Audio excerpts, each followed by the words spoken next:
Mis queridos amantes del deporte, ¿cómo les va? Espero que estén muy bien. Yo soy René Ruiz, bienvenidos a una edición más de la maravillosa historia del deporte. El día de hoy estoy muy honrado con la presencia de una deportista mexicana, multimedallista, una mujer que es ejemplo en toda la extensión de la palabra. Lenia Rubalcaba, gracias por aceptar la invitación. ¿Cómo estás? Muy bien, muy contenta de estar aquí contigo y con tu público.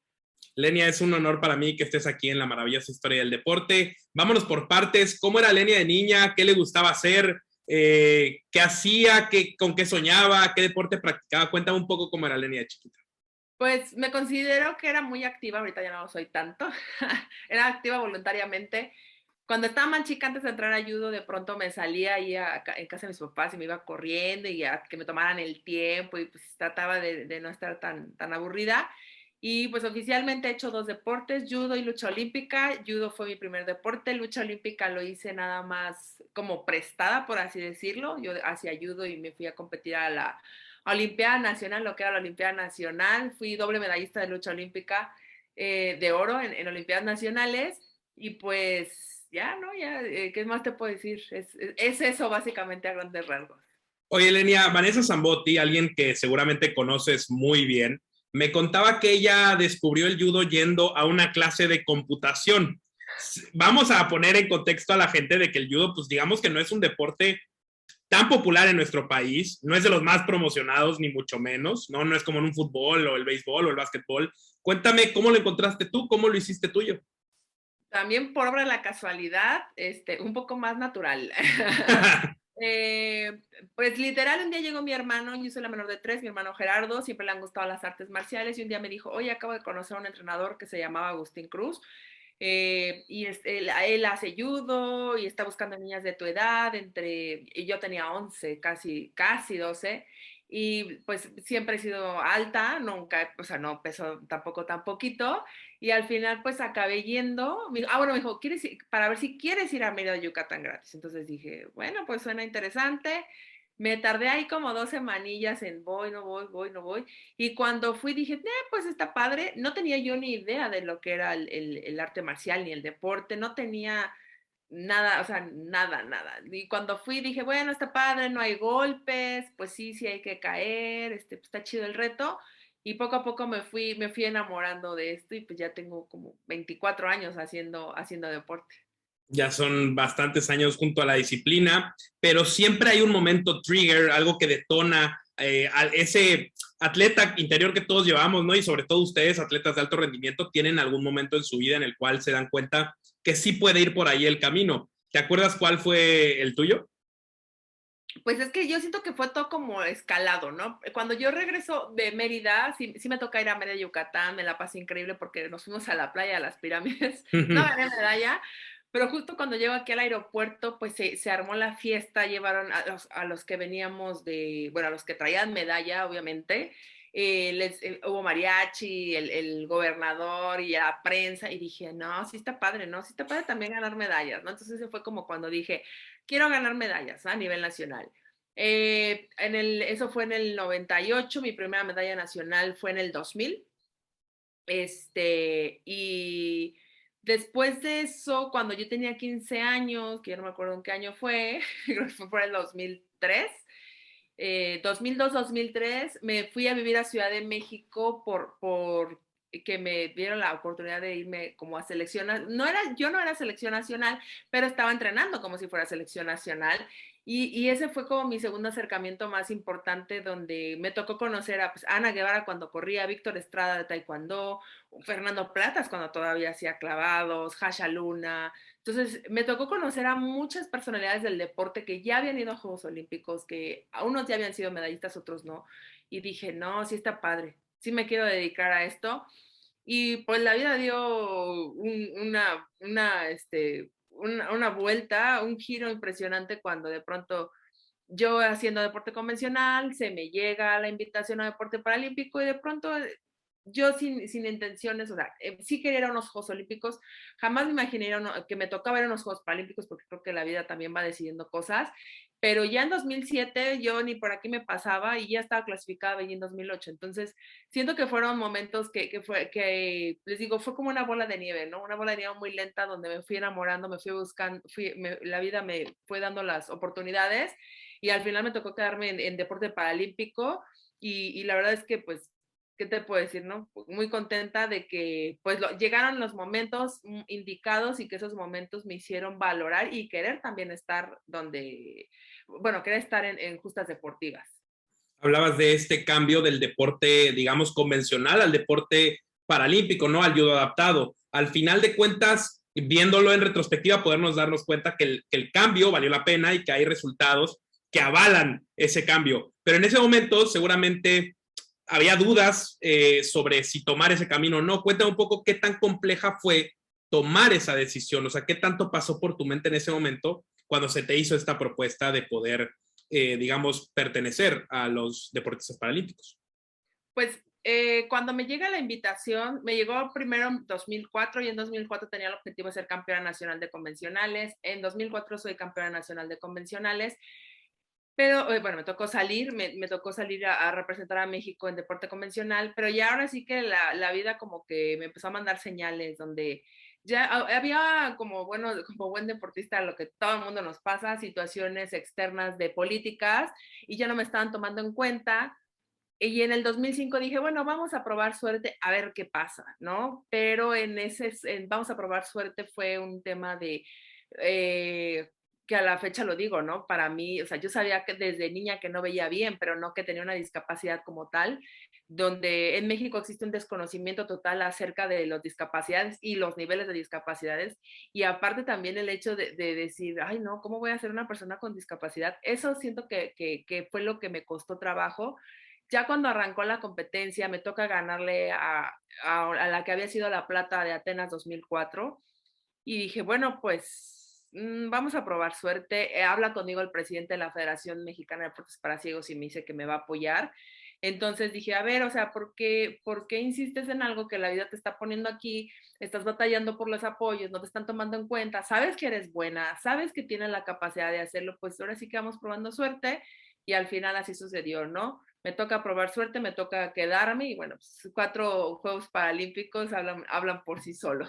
Sin duda alguna la carrera ha sido impecable. Lenia, hablamos un poco de la decisión en cuanto a lo emocional y en cuanto a lo mejor el camino de vida, ¿no? Que tenías tú trazado, pero también hay otro cambio que es en cuanto a lo técnico, ¿no? Porque el judo convencional y el judo adaptado al final de cuentas tienen sus diferencias que pues adaptan al deporte a ustedes los paralímpicos. Cuéntame un poco y para quien no lo tiene tan claro, ¿cuáles son esas diferencias que podemos encontrar en estas disciplinas?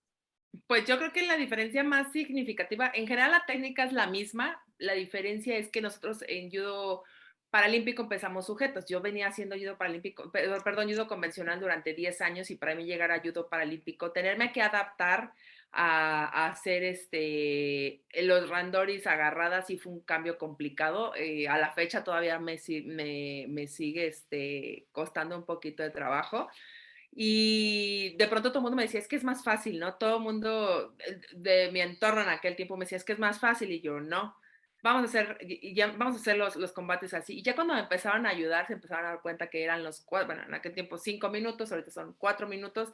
Les digo, es que los minutos de combate son efectivos. Le dije, en judo convencional no, en judo convencional tienes tiempo hasta como de medio caminar y después agarrar a tu oponente. Y aquí no, al momento que tú agarras a tu oponente, sabes que no te puedes aflojar, sabes que no te puedes descuidar y vamos a darle para que no te tiren y tú los puedas tirar. Entonces, creo que ese fue el cambio más importante en mi vida como deportista, el tenerme que adaptar a hacer judo de hasta cierto punto un poquito diferente. Hablaste también de los apoyos que te ofrecieron al sumarte al movimiento paralímpico y tú también estuviste en el deporte convencional y ahí también hablaste de las gestiones políticas que a veces y muchas veces afectan a nuestros atletas mexicanos en seguir en su disciplina. Cuenta un poco cuál es la relación que tienen o las diferencias que tienen en cuanto a apoyo se refiere o qué encontraste tú que te hizo estar mucho más tranquila para poder desarrollar tu disciplina en el mundo paralímpico.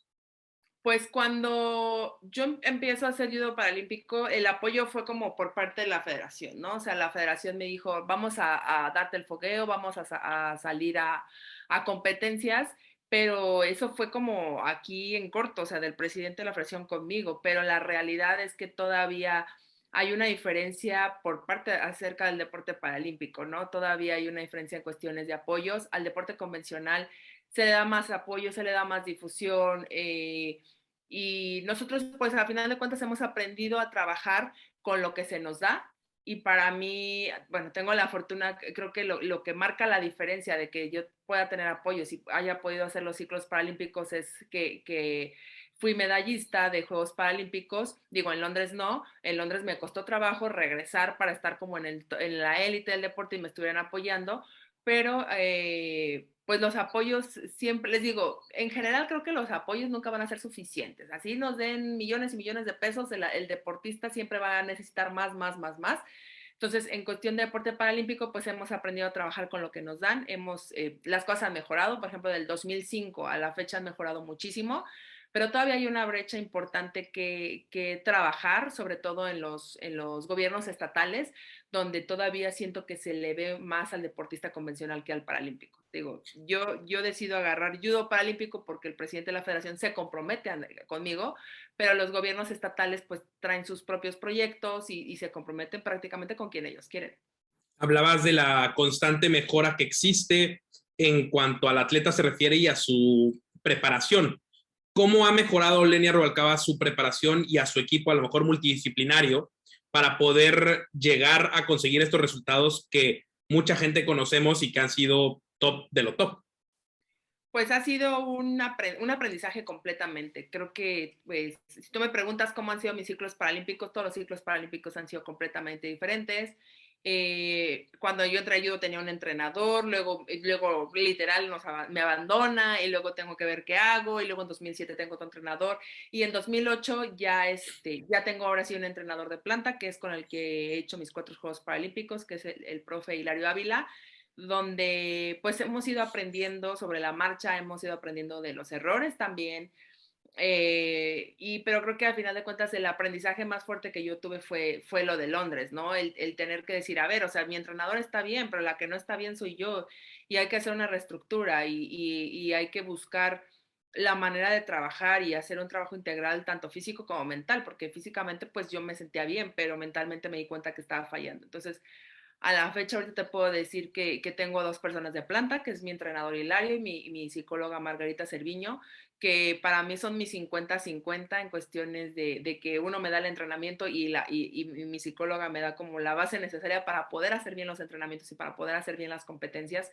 Y para mí es importante, ¿no? Creo que siempre lo hablo cuando los deportistas necesitan algo, yo que más quisiera, ¿no? Que todo el mundo tuviera lo que yo tengo o que me estuviera respaldando que los estuviera respaldando la gente que a mí me respalda, pero es un proceso bastante largo, es un proceso también de encontrar qué es lo que tú necesitas, no todos necesitamos lo mismo, pero creo que el equipo que se ha logrado formar desde el 2008 a la fecha ha sido muy bueno y los resultados también han cambiado mucho. O sea, sí hay una línea antes de Río 2016 a una línea ahora de Tokio, que la gente puede decir, bueno, pero es que en Tokio agarró bronce, sí, pero pasaron varias cosas por las cuales, pues desafortunadamente no llegó al oro, pero el ciclo que yo hice para Tokio prácticamente creo que fueron 6 competencias, solo una competencia no agarré medalla, de ahí es más todas las competencias agarré medalla, agarré 2 medallas de oro mundiales, entonces ha habido una mejora significativa, pero también ha sido parte como de la madurez y el autoconocimiento que he tenido tanto como atleta como persona.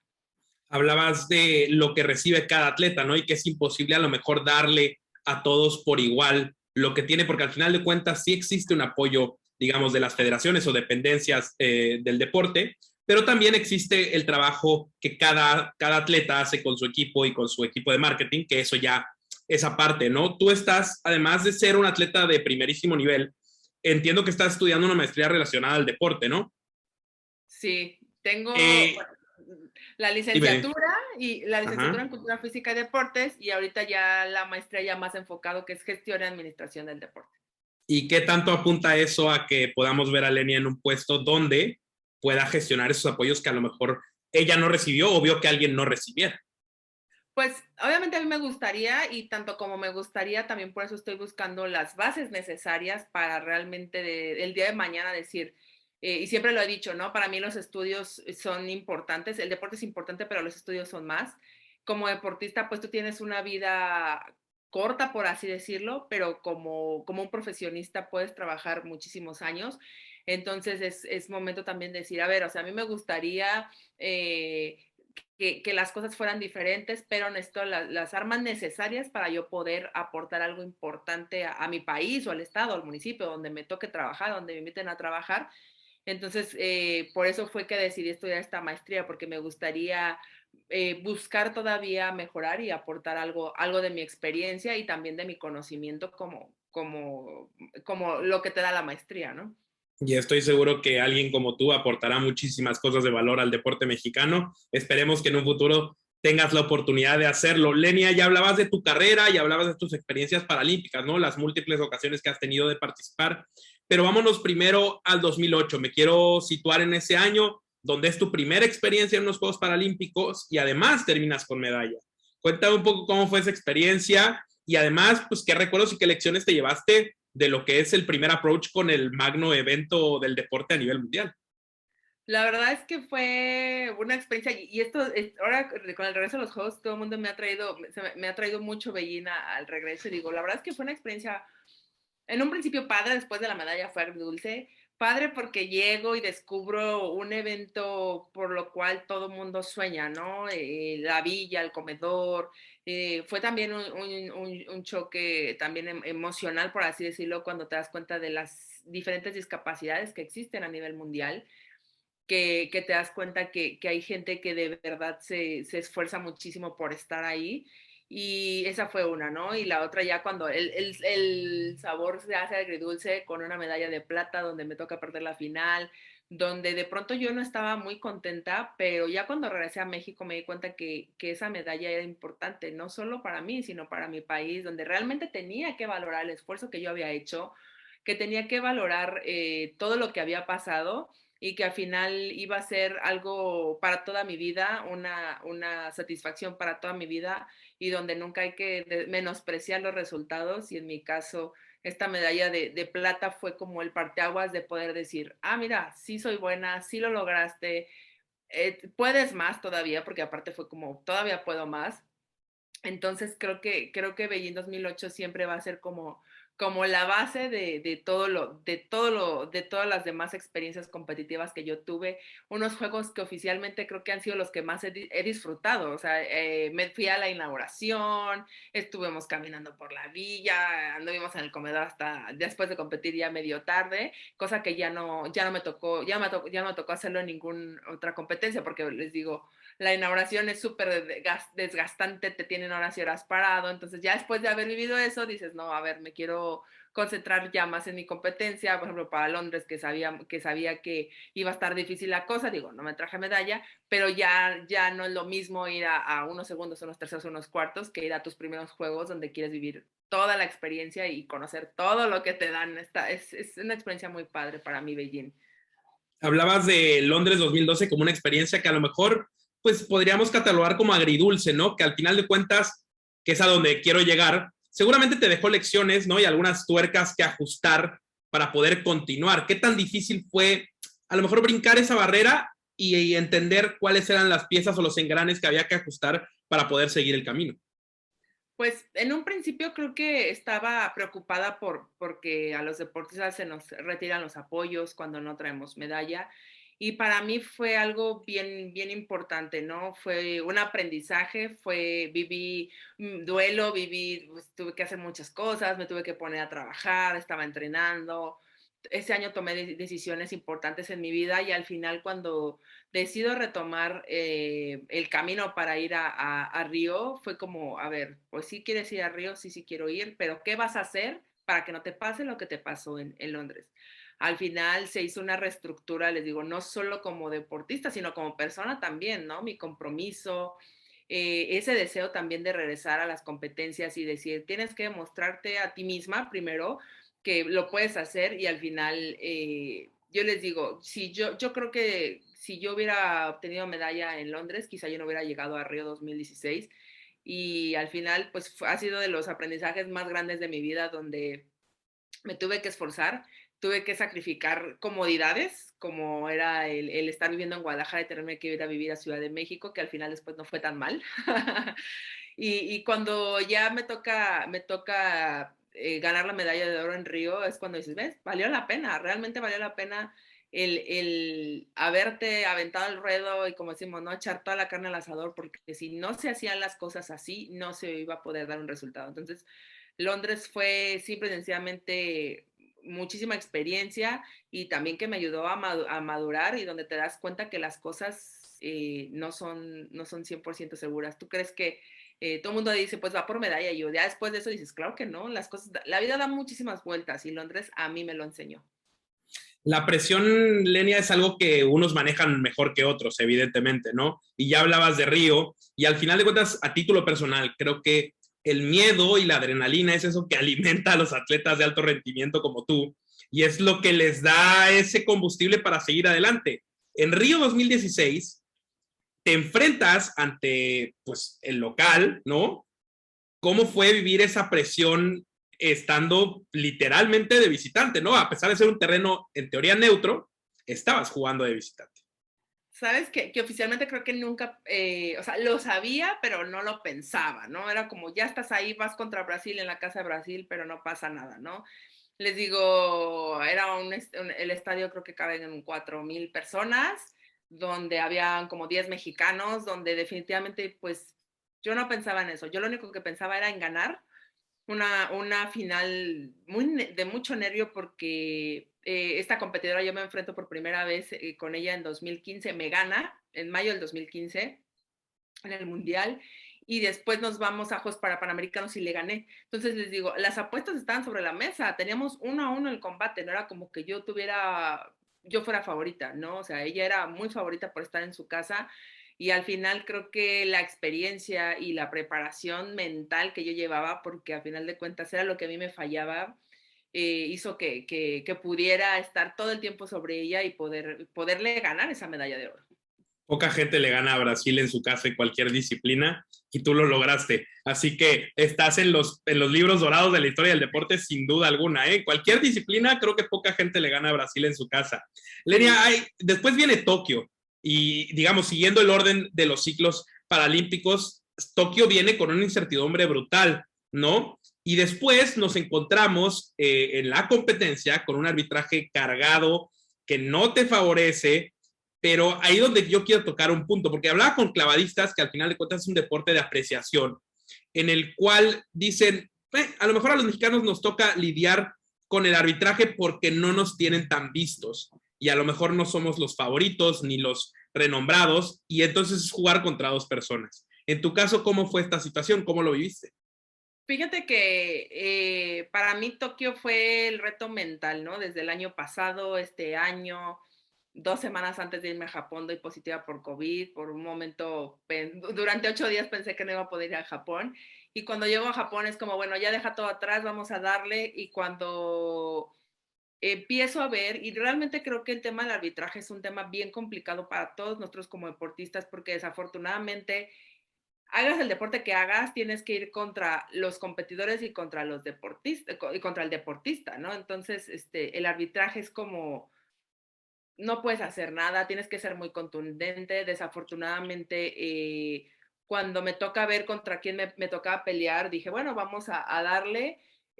Para los que vieron la pelea, ¿no? La chica de Georgia me gana por una estrangulación. El tiempo de estrangulación, y lo comenta el mismo locutor que estaba hablando de la pelea, por lo general le dan al participante, al oponente, 20 segundos para que la estrangulación entre y a mí me dejaron 40 segundos ahí abajo, cosa que pues ya no pude yo aguantar. Y para mí fue como levantarme, sí fue como chin, bueno, vamos por el bronce. Pasaron muchísimas cosas por mi cabeza en ese momento, un momento bastante complicado donde sabes que tienes la capacidad como deportista, pero pues no te dejan llegar y de pronto fue como chin, o sea, no me puede pasar lo que me pasó en Londres, ¿no? O sea 8 años después me vengo acordando de Londres, 9 años después me vengo acordando de Londres y fue como hay que aprender a reponerse, hay que aprender a levantarse. Afortunadamente con la competidora griega traté ya de ser más contundente y con Turquía me pasa exactamente, bueno, una situación similar donde nos vamos nuevamente al suelo, ella me busca la acción en el suelo y el árbitro me dejaba porque saben que que abajo soy un poco más débil que arriba. Afortunadamente la acción no da, y al final que me hace la técnica, yo la contraataco y me quedo con la medalla de bronce. Pero en general siempre les digo, creo que tenemos que aprender como deportistas a pelear contra todos, tanto federativos, tanto árbitros, tanto competidores, tanto entrenadores, porque hablando específicamente del arbitraje, los árbitros no son imparciales, ¿sabes? O sea, sí de pronto ves que están como eh, favoreciendo a ciertos países. Yo después de mi pelea me di cuenta que sí, efectivamente se estaba favoreciendo a ciertos países, donde no solo a mí por ser mexicana me estaban afectando, sino había países, o sea, mientras no fueras de esos países te estaban afectando, en pocas palabras. Pero al final, pues yo me regreso contenta, me regreso con una medalla que para mí era lo que realmente yo necesitaba y a lo que iba.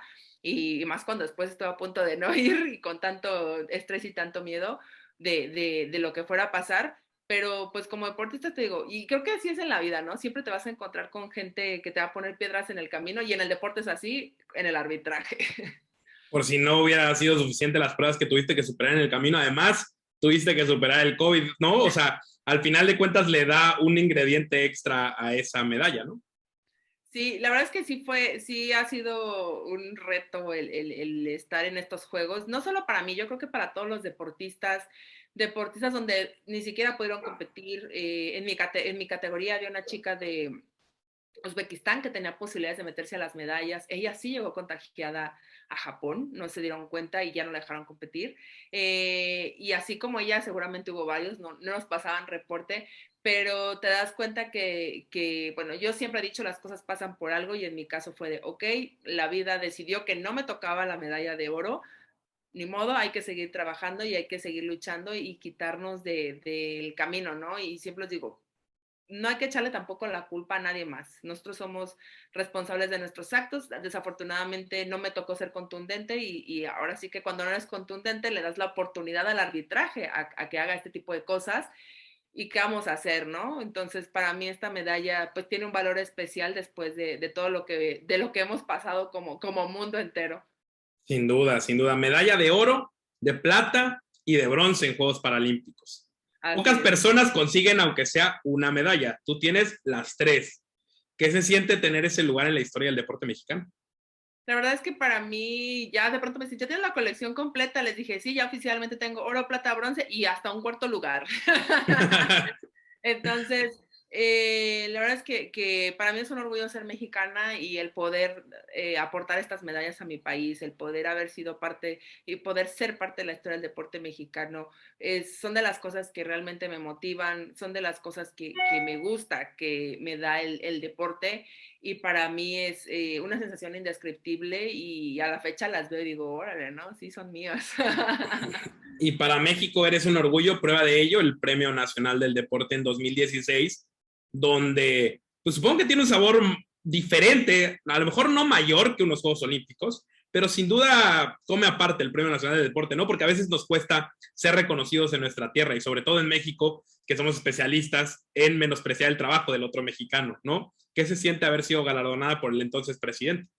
A mí, la verdad, es una satisfacción muy grande, un premio muy peleado, un premio donde realmente no hay como una reglamentación tan clara, en el aspecto de que hay veces que, pues, como deportistas, habemos deportes que que solo podemos ganar una medalla, y hay deportes que pueden ganar más medallas. Y de pronto sí la competencia está ruda, porque hay pues, hasta preferencia, no favoritismo, preferencia por las que traen más medallas.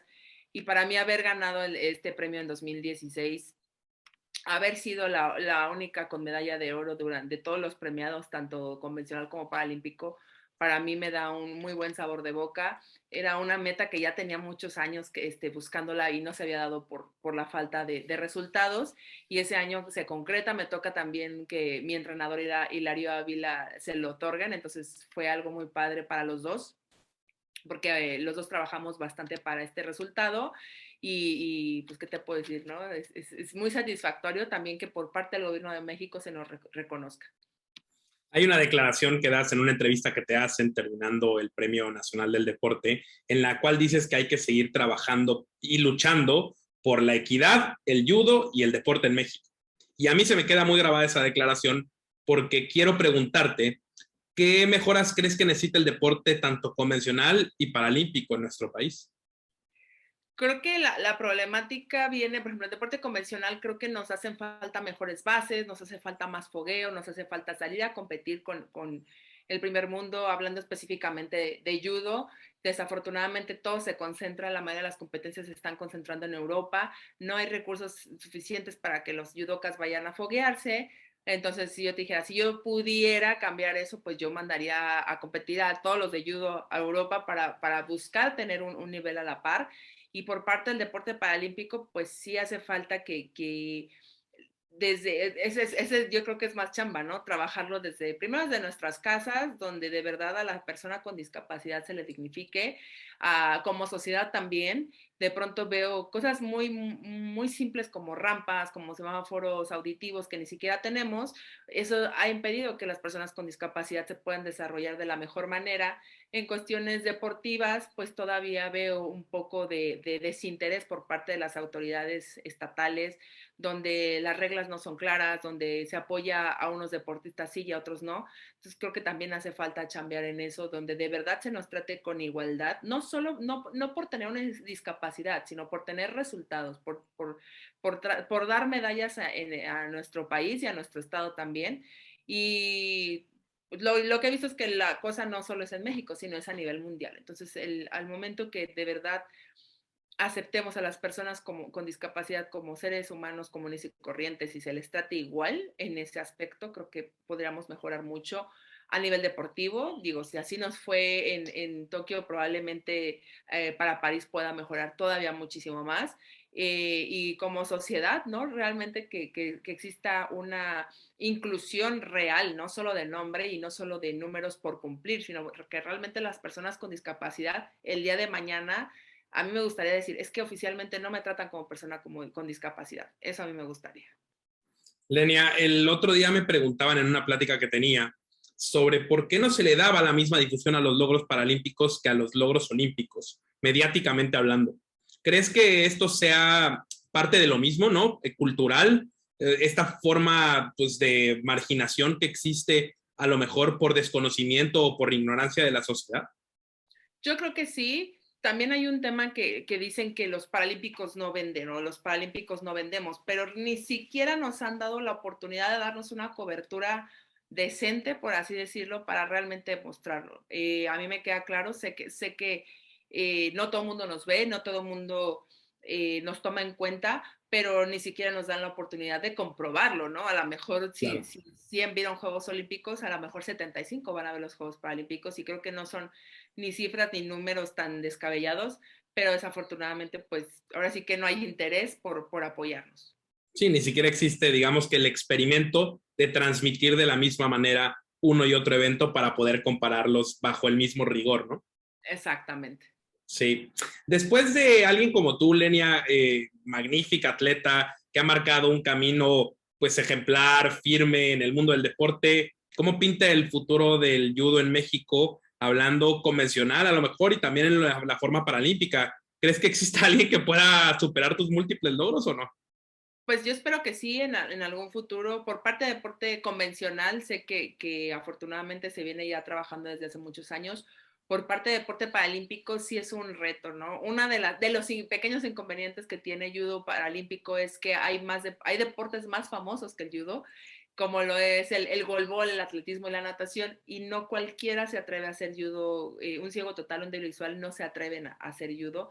Espero que poco a poco vaya creciendo la difusión, que poco a poco la gente también vaya conociendo y que también los entrenadores se animen a buscar deportistas con discapacidad, porque no es fácil, la verdad no es fácil. Sí tienes que hacer ciertas adecuaciones para tú poder enseñar un judo paralímpico, pero al final creo que quienes se quieran unir a este reto van a tener un muy buen sabor de boca y se van a dar cuenta que pues, vale la pena luchar por ese tipo de procesos. Sin duda alguna. Además, los resultados ahí están de gente como tú que ha superado cualquier tipo de barrera y que ha puesto en todo lo alto el nombre de nuestro país y creo que eso será un aliciente para que más personas se acerquen a tu disciplina y que se animen a intentarlo, sin duda alguna. Lenia, si yo te diera la oportunidad de tomarte un café con alguien, cualquier persona, puede ser deportista o no deportista, ¿con quién te lo tomarías y qué platicarías con él? Pues me gustaría con Jigoro Kano, el padre del judo, el fundador del judo, porque se me hace que es como muy interesante cómo él viene también a romper un poco el esquema de las artes marciales, ¿no? En México todo el mundo pensamos que cuando hablamos de arte marcial son golpes y el judo, bueno, el judo viene del jiu-jitsu japonés y él simple y sencillamente empezó a hacer como una depuración, empezó a hacer como una especialidad en derribes y me gustaría poder conocer cómo fue que se le ocurrió, ¿no? Porque hablamos de que judo hay palancas, utilizas la fuerza de tu oponente, utilizas los puntos de apoyo, ¿no? Cómo él fue que pensaba y empezó a diseñar todo este sistema para que el día de hoy sea un arte marcial y un deporte. Ahora, Lenia, si yo te pidiera que hiciéramos un corte de caja en tu maravillosa historia del deporte y te pidiera que me la describieras con una sola palabra, ¿cuál usarías? Pues yo creo que maravilloso. La verdad es Sin que duda.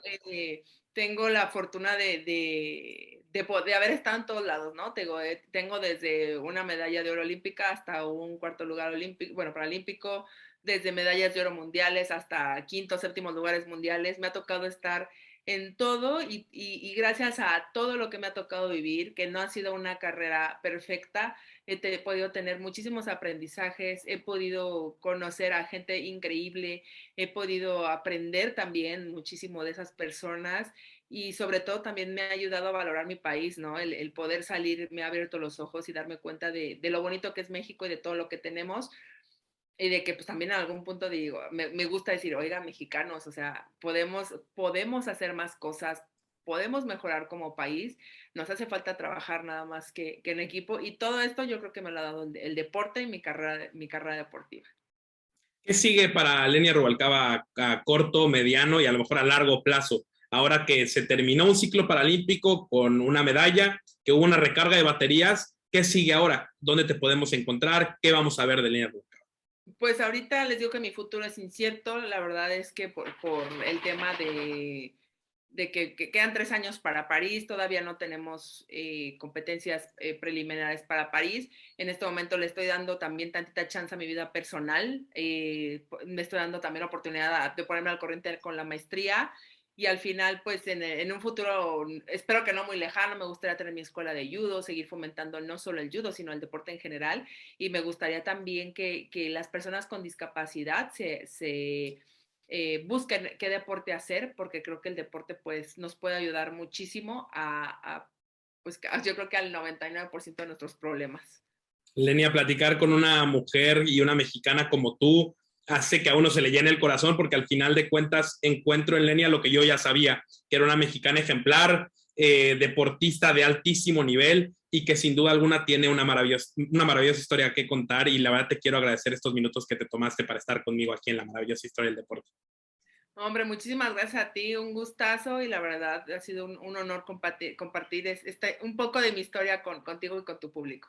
Que quede la invitación abierta para que regreses si el futuro nos depara un París 2024 para poder hacer un update de tu historia, ¿te parece? Muy bien, me parece muy bien. Me parece muy bien. Gracias, Lenia. Yo soy René Ruiz y lo espero para seguir escribiendo juntos la maravillosa historia del deporte. Hasta muy pronto.